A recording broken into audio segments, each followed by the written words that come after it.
शाला यार हम भाई नया ले लिया है, ट्रीट का क्या करना है फिर? हाँ भाई सुभान है, क्या करना फिर ट्रीट का यार? बताओ यार, फिर चले कहीं पे? चलो चले जाते, कोई मसला नहीं।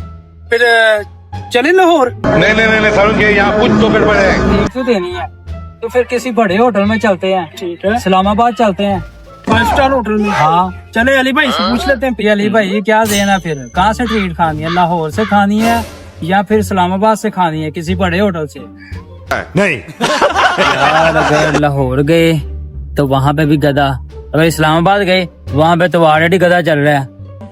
आपकी मेहरबानी है, यहाँ से मुझे कोई चीज खिला दे, चाहे चने खिला दे, जो मर्जी खिला दे, यहाँ से खिला दे बस।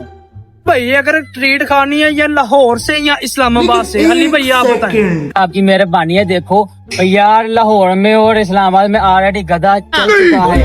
अगर आपने खाना है तो चले जाइए फिर। चले फिर भाई, उधर नहीं जाना।